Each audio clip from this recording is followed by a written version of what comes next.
누가복음 22장 누가복음 22장 39절부터 46절까지의 말씀을 보겠습니다. 누가복음 22장 39절부터 46절까지의 말씀입니다. 읽겠습니다. 예수께서 나가사 습관을 따라 감난산에 가시매 제자들도 따라갔더니 그것을 이루러 그들에게 이르시되 유혹에 빠지지 않게 기도하라. 그들을 떠나 돌 던질 만큼 가서 무릎을 꿇고 기도하여 이르시되 아버지여, 만일 아버지의 뜻이거든 이 잔을 내게서 옮기시옵소서. 그러나 내 원대로 마옵시고 아버지의 원대로 되기를 원하나이다 하시니 천사가 하늘로부터 예수께 나타나 힘을 더하더라. 예수께서 힘쓰고 더욱 애써 더욱 간절히 기도하시니 땀이 땀병에 떨어지는 핏방울과 같이 되더라. 기도 후에 일어나 제자들에게 가서 슬픔으로 인하여 잠든 것을 보시고 이르시되 어찌하여 자느냐, 시험에 들지 않게 일어나 기도하라 하시더라. 아멘. 20세기를 대표하는 기독교 영성가 중에 그 헨리 나우엔이라고 하는 분이 있습니다. 우리 시대를 대표하는 그 기독교 작가 중에 한 분이었고 하버드대 교수였지만 교수직을 버리고 새벽 공동체라고 하는 데이브레이크 공동체라고 하는 이 장애인 공동체, 특히 정신지체 장애 공동체에 들어갑니다. 그리고 그분의 인생을 다할 때까지 이 장애인들과 함께 섬겼다는 게 아니라 그분의 표현에 의하면 함께 그들과 더불어 사셨던 우리 시대의 성자이시기도 합니다. 그런데 이분의 일생을 통해서 드러나는 가장 두드러진 특징은 기도하는 삶에 있었다고 하는 것입니다. 그는 그가 하는 모든 것의 의미를 기도 안에서 하나님과 하나됨에 두고, 그러니까 그는 그의 하는 모든 일의 의미를 기도 안에서 하나님과 하나됨에 두고 아무리 밤을 새우는 작업을 했어도 새벽 6시면 언제나 일어나 기도를 드렸습니다. 이런 나우엔의 삶을 추적해서 그의 사후에 기도의 삶이라는 책을 쓴 웬디 윌슨 그리오는 이 헨리 나우엔의 기도의 삶에 대해서 이렇게 요약해 주고 있습니다. 여러분들의 기도와 헨리 나우엔의 기도는 어땠는지를 한번 좀 이렇게 같이 좀 비교해 보면 참 좋겠습니다. 헨리는 고독 속에서 자신과 대화하기를 원하시는 하나님께 시간과 공간을 내드려서 평생 자기 몫의 씨름을 그치지 않았다. 기도야말로 자신에게 없어서는 안 되는 것이라는 의식을 그는 늘 잃지 않았다. 기도에 관한 그의 글들은 머리에서 온 것이 아니라 체험에서 온 것이었다. 그는 진심으로 하나님을 갈망했고 때로 그의 임재를 느꼈으며 기도를 통해서 어두움 속에서도 희망을 잃지 말아야 한다는 도전을 받을 때가 많았다. 기도는 그의 신앙의 여정의 출발이었다. 기도를 통해서 그는 당당히 하나님의 사랑받는 자녀로 살아가는 체험으로 멀리 넓게 그리고 깊이 들어갔다. 하나님과의 이런 내적 연합은 그에게 도전과 위안이 되었다. 끊임없이 변화하는 그의 연합은 그의 내면에 늘 새로운 체험과 통찰을 열어주었다. 기도는 그에게 있어서 망망대해와 같은 위로움 속에서 생의 무한한 원천을 찾아가는 모험이었던 것이다. 이게 기도가 한 인생에 가져다 준 아름다운 가치들에 대해서 잘 정리해 주고 있는 것입니다. 여러분은 기도를 어떻게 생각하고 있습니까? 여러분, 기도라고 하는 것은 단순히 내가 바라는 것을 그렇게 청구하고 그것을 얻는 수단이 아닙니다. 단순히 위기를 극복하고 문제를 해결하려고 하는 통로만도 아닙니다. 물론 기도에는 분명히 그런 차원이 있습니다. 그러나 그보다는 훨씬 더 깊은 차원을 가지고 있는 것이 기도인 것입니다. 우리는 기도를 통해서 하나님의 무엇보다도 임재 가운데 들어가게 되어 있는 것입니다. 어두운 현실 속에서도 진실과 희망을 잃지 않게 되는 것이고, 그 현실에, 그 어두운 현실에 직면할 수 있는 용기를 가지게 되는 것입니다. 기도를 통해서 하나님의 자녀로서 그분과 더욱 깊은 내면적인 연합을 이루어 가게 되는 것입니다. 그리고 그것을 통해서 우리는 전혀 다른 차원의 체험과 통찰과 또 깨달음을 얻게 되는 것입니다. 또 이기적인 욕심으로부터 벗어나서 우리의 삶의 수준이 거룩한 하나님과의 일치를 향해서 나아가게 되는 것입니다. 기도는 내 마음의 좁은 데로부터 이웃과 역사와 하나님이 지으신 이 창조 세계 전체로 우리의 삶의 관심과 영역을 계속해서 넓혀가는 것입니다. 이것이 바로 기도인 것입니다. 넓게 보면, 저는 어떤 분은 어저께 조율이라는 말도 드렸지만 참 좋은 말인 것 같아요. 기도는 계속되는 어떤 쇼핑 리스트를 하나님 앞에 이거 주세요, 저거 주세요. 물론 그게 있죠. 그러나 그 차원을 넘어서서 정말 가장 중심이 되는 인생의 중심이 되는 하나님의 말씀 속에서 자신의 인생을 조율하는 그런 과정, 그 여정, 그것이 참 기도다라고 했는데, 저는 그것도 하나의 좀 다 설명하지 못하는 것 같아요. 기도를 저는 넓게 보면 기도는 기도는 은총 가운데 이루어지는 하나님과의 사랑의 교제라고 생각을 합니다. 여러분, 사랑의 교제 어때요? 교제를 하는데 맨날 와서 오늘은 뭐 사줘, 저거 사줘, 저거 줘. 그러면 그 교제가 제대로 이루어집니까? 어떻습니까? 그렇지 않지 않아요? 교제라고 하는 건 다양한 측면을 갖고 있는 것이죠. 무슨 때로는 서로 사주기도 하고 뭐 이런 것도 있지만은 또 이 교제를 말없이, 어떤 때는 말없이 그냥 기대해서 평안히 쉬기도 하는 것이고, 교제라고 하는 건 그렇지 않습니까? 함께 놀기도 하고 이러면서 하여간에 또 좀 뭔가 서로를 통해서 서로의 인생의 지평이 넓혀지고 깨달음이 오고, 또 점점 더 깊은 어떤 그 사랑과 연합 속에, 친밀함 속에 들어가는 것이죠. 교제라고 하는 것이 그런 것입니다. 여러분, 기도도 역시 마찬가지입니다. 맨날 이거 주세요, 저거 주세요. 물론 간구하는 것 물론 소중하지만, 때로는 기도하는데 여러분, 이렇게 그냥 하나님을 이렇게 묵상하면서 그냥 이렇게 쭉 그 안에 주님이 저와 함께한 줄 믿어요. 그리고 그 안에서 쉬셔도 됩니다. 그것도 참 중요한 거예요. 이렇게 되면 굉장히 내가 이렇게 회복되는 것을 느낄 수가 있는 것입니다. 저는 이렇게 깊은 신비 가운데 들어가신 분들은요, 이 주님과 막 이렇게 이 장난을 노는, 그러니까 숨바꼭질 하는 그런 그런 교제도 나누시는 분도 제가 경험하기도 했고요. 어쨌든 간에 자꾸만 우리는 뭘 자꾸만 계속 이렇게 그냥 내가 구해야 할 리스트를 갖다 놓고 계속 그냥 이거 주세요, 저거 주세요, 이것만이 기도라고 생각하는 이러한 것으로부터 굉장히 벗어나야 할 필요가 있는 것입니다. 오늘 누가복음에 보면 예수님이 습관을 따라 감난산으로 기도하러 나아가셨다는 말씀이 나옵니다. 우리 한번 그 39절 말씀 같이 한번 읽어볼까요? 예수께서 나가사 습관을 따라 감난산에 가심에 제자들도 따라갔더라.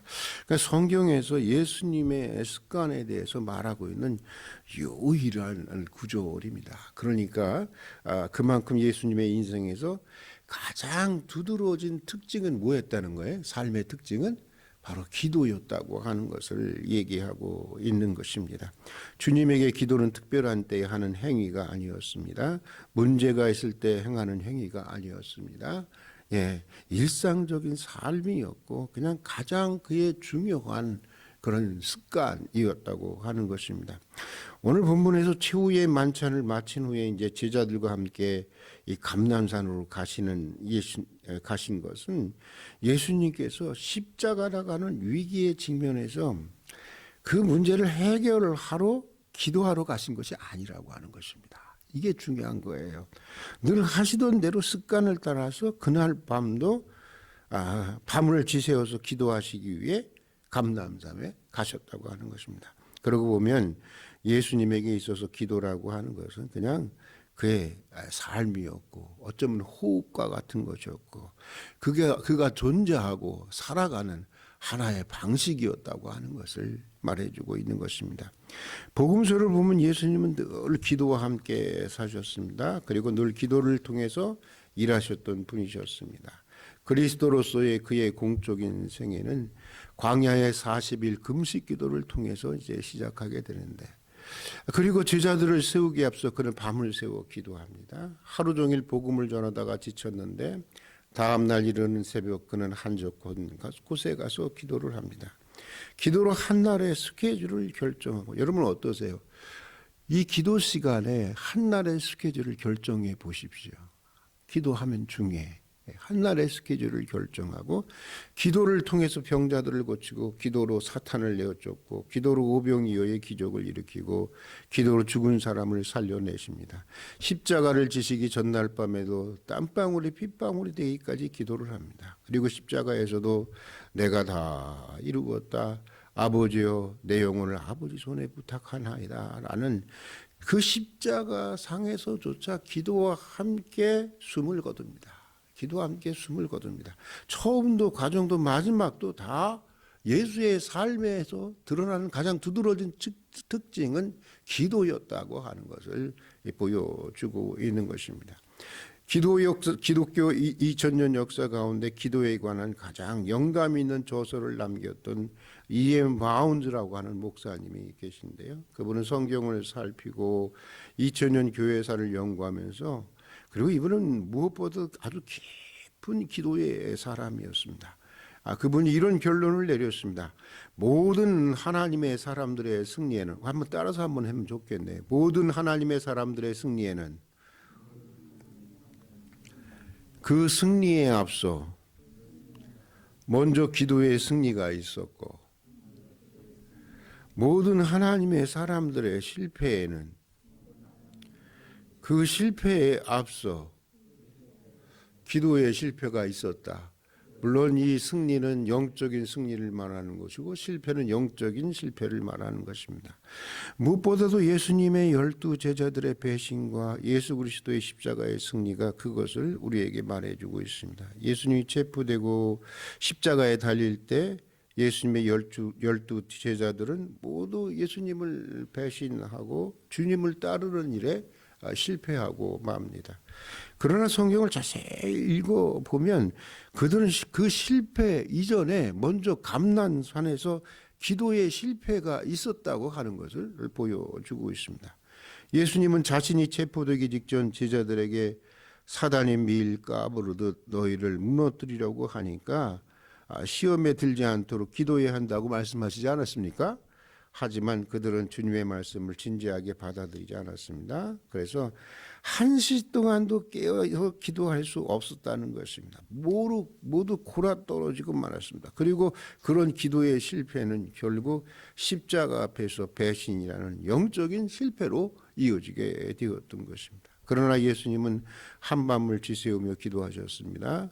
얼마나 그가 기도에 몰입했는지 이 땀방울이 핏방울이 되기까지 기도하면서 살고자 하는 자신의 뜻을 부인하고 죽어야 하는 하나님의 뜻을 붙들게 됩니다. 자신과의 싸움이죠. 하나님과의 싸움이 아니라, 하나님 원하시면 이 잔을 내게서 지나가게 하옵소서. 그러나 주님의 뜻이면 그 잔을 받게 해 주십시오. 여러분, 그게 예수님의 기도였어요. 정말 그 일을 위해서 밤을 새워서 자신과 싸웠던 것입니다. 그리고 막 천사가 돕고 그러면서 그의 내면에 이제 확신이 차오르게 되었던 것이죠. 십자가를 감당해야 되겠다. 라고 하는 내적인 힘이 생기게 되었던 것입니다. 그가 단순히 하나님의 아들이었기 때문에 십자가를 자연스럽게 감당할 수 있었던 것이 아닙니다. 한밤을 지새우는 기도, 아니 습관을 따른 기도가 축적되어 있었기에 감당할 수 있었던 것입니다. 그러니까 예수님은 십자가의 승리에 앞서 먼저 무슨 승리가 있었어요? 기도의 승리가 있었다고 하는 것을 보여주고 있는 것입니다. 출애굽기 17장에 나오는 이스라엘과 아멜렉과의 전쟁 때도 그렇습니다. 여호수아가 이스라엘 군대를 이끌고 나가서 아멜렉 군대와 싸웠습니다. 물론 여호수아와 이스라엘 백성들이 피를 흘리며 싸웠습니다. 그러나 싸움의 결정적인 승패는 무엇에 달려 있었죠? 모세의 손에 달려 있었다고 하는 것입니다. 모세의 기도의 손이 올라가면 이스라엘이 이겼고 내려오면 이스라엘이 패했던 것입니다. 기도가 전쟁의 승패를 가르는 결정적인 요소가 되었다고 하는 것입니다. 이 행동주의 심리학자들에 의하면 인간은 있잖아요. 의식보다 이 습관이 인간의 삶을 지배한다고 합니다. 거의 80%가 이 습관에 의해서 지배를 당하며 사는 것이 인간의 삶이라고 합니다. 틀림없는 이야기입니다. 제가 자주 드리는 말씀이지만 교회에 누구도 여기가 당신의 자리라고 지정해 준 적이 없습니다. 서영범 장로님 그 자리를 장로님 꼭 앉으세요라고 누가 지정해 주셨나요? 그런 적 없어요. 이유분 권사님 그 자리에 꼭 저희 권사님이 앉으라고 누가 지정해 주었나요? 그런 일 없어요. 근데 항상 그 자리에 앉으세요. 우리 임 장로님 어떠세요? 그 자리에 앉으라고 누가 지정해 줬어요? 근데 항상 거기 앉으세요. 우리 남군 권사님도 항상 그 자리에 앉으셔. 그렇죠? 예? 누가 지정해 줬어요? 아니야. 당연히 그냥 거기 가서 앉는 거예요. 그냥 습관에 따라서 우리가 지배되고 있는 것입니다. 학교 때도 그랬습니다. 저는 자판기 커피를 무척 좋아했는데 희한한 것은 서로 약속한 것도 아닌데 내가 먹는 시간에 나가 보면 꼭 그놈이 꼭 나와요. 그 애들이 꼭 나와요. 같이 먹게 되는 것을 보게 됩니다. 그래서 현대 행동주의 심리학자들은 의식의 개선에 앞서 먼저 습관을 바꿔야 한다는 것입니다. 습관이 바뀌면 인생이 바뀌고 좋은 습관이 좋은 인생을 만든다는 것입니다. 머리만 바뀌어서는 안 된다는 거예요. 가슴만 바뀌어서는 안 된다는 것입니다. 습관이 바뀌어야 진짜 바뀌는 것입니다. 여러분 그렇잖아요. 군에 있을 때도 총검술도 어떻습니까? 매일 해요. 매일. 총검술 매일 해요. 그러면서 어떻게 된 거예요? 이게 우리의 습관이 되는 거예요. 습관이 되는 거예요. 그게 전투에서 나타나는 거죠. 습관이 되지 않는 건 내 것이 아니라고 생각하면 되는 것입니다. 예전에 세계적으로 베스트셀러가 되었던 스티븐 코비의 성공하는 사람들의 7가지 습관이라는 책이 있습니다. 시중에 나오는 자기 개발을 통한 성공을 이루는 책들과는 매우 성격이 다른 책입니다. 매우 성서적이고 참신한 인격의 바탕을 두고 있는 책인데 이 책은 저자 스티븐 코비가 1776년 이후 미국에서 성공과 관련되어 출간된 책과 문헌들에 대해서 심층 연구해서 발표한 책입니다. 저자는 이 연구를 통해서 매우 중요한 것을 발견하게 되는데 그가 발견한 것은 이것입니다. 성공적인 인생을 살았던 사람들은 어떤 분야이든 간에 대개가 대인관계나 대중적인 이미지를 개선시켜주는 어떤 특별한 삶의 기술이나 처세술이나 특별한 테크닉을 가졌기 때문이 아니라는 것입니다. 그들은 한결같이 좋은 인생의 가치들, 예를 들어 언행일치, 겸손, 충성, 절제, 인내, 근면, 사랑, 소박 등 이런 좋은 가치를 습관화해서 그것들이 그들의 성품이 되게 한 데서 성공의 가장 큰 요인이 되었다고 하는 것입니다. 결국 그의 연구에 의하면 좋은 가치를 습관화하는 것이 성공과 굉장히 큰 관련이 있다라고 하는 것입니다. 여러분 신앙도 그렇습니다. 신앙의 좋은 가치들을 우리는 습관화해야 하는 것입니다. 습관화해야 하는 것입니다. 신앙적 가치들이 머리와 마음속에만 있으면 안 돼요. 어떠다 한 번씩 말씀 듣다가 그래 내가 통렬하게 가슴을 찢고 그리고 그만이에요. 그래서는 안 되는 것입니다. 그 가치가 내면화되어서 내 인격이 되고 내 성품이 되어야 하는 것입니다. 특별히 예수님처럼 기도가 우리의 습관이 되어야 하는 것입니다. 예수의 기도는 습관이 된 기도였습니다. 러시아 정교의 영성을 대표하는 무명의 한 성자가 있었습니다. 이분은 젊었을 때 참 특별한 사람이죠. 어떻게 하면 쉬지 않고 계속 기도할 수 있을까? 그것을 그 방법을 찾다가 어떤 그 영적 스승으로부터 이런 기도를 배우게 됩니다. 우리 같이 한번 따라서 한번 해볼게요. 하나님의 아들 예수 그리스도시여, 나를 불쌍히 여기소서. 예수의 기도라고 하는 유명한 기도입니다. 하나님의 아들 예수 그리스도시여, 나를 불쌍히 여기소서. 예, 영어로는 Jesus Christ, Son of God, have mercy on me 이렇게 되는데, 이것은 고대 사막 교부로부터 내려오는 아주 유명한 예수의 기도인 것입니다. 그는 이 기도를 마음속으로 계속 반복합니다. 하루에 1000번, 2000번, 3000번, 10,000번. 그러다 보니까 나중에는 무의식적으로 기도하게 되는데, 심지어는 잠잘 때도 기도를 하게 됩니다. 그리고 이 기도 속에서 그는 또 올라온 하나님의 음성을 경험하게 되고, 이 기도를 통해서 받은 은사로 많은 사람들의 영적인 삶을 지도하게 됩니다. 쉬지 않고 기도하는 그의 습관이 그를 러시아 정교의 영적인 성자로, 대표적인 성자로 세웠던 것입니다. 사랑하는 교회 여러분, 생각해 보면 지금은 어느 때보다 기도할 때입니다. 그만큼 사실 국내 사정도 어렵고 국제적인 사정도 매우 심각합니다. 지금은 어느 시기보다도 예수님처럼 기도가 삶이 되고 습관이 되고 존재 방식이 되는 하나님의 사람들이 세워져야 할 때입니다. 이번 사순절 특별 새벽기도를 통해서 왜 40일 동안 하느냐? 습관을 되게 하기 위해서, 습관이 되게 하기 위해서. 그래서 참 그런데 너무 정말 이렇게 우리의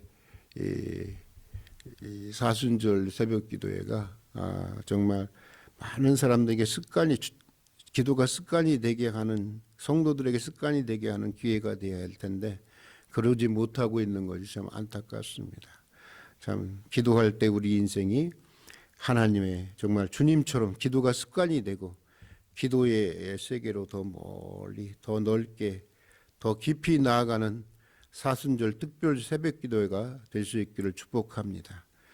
기도할 때 우리 인생이 하나님의 임재의 바다에 잠기게 될 것입니다. 그리고 기도할 때 우리의 삶의 현장들이 하나님의 나라로 변화되는 은총을 경험하게 될 것입니다. 우리 함께 기도하겠습니다. 기도해야 하는 줄 알면서도 기도하지 못했습니다. 기도해야 할 것들이 산적해 있는데도 기도에 게을렀습니다. 기도하는 사람들이 되게 하여 주시옵소서. 기도가 습관이 되고 호흡이 되고 삶이 되고 우리의 삶의 방식이 되게 하여 주시옵소서. 기도의 세계로 더 멀리, 더 넓게, 더 깊이 나아가는 사순절 특별 새벽 기도회가 되게 해 주시옵소서. 예수님 이름으로 기도드립니다. 아멘.